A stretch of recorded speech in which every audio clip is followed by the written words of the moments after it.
araw, birthday nga pala ni Mrs. Kaya maglilitsyon tayo. Bala ko pa lang ako mag-prepare ng litsyon. First time ko pala. Yan pala lilitsyonin natin, mga 40 to 50 kilos yan. Yun na nga, di pala ako nagsaksak niyan kasi natakot ako na baka kahit naputol ang ulo, buhay pa. Kaya pinasaksak ko na lang sa iba. Kaya tumulong na lang ako magbalat. Magtanggal pala ng balahibo.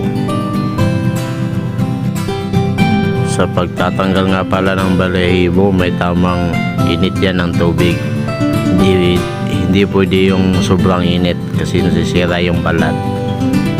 Yun daw yung pampalutong sekreto para lumutong. Hindi masyadong mainit yung tubig. Yung tama lang na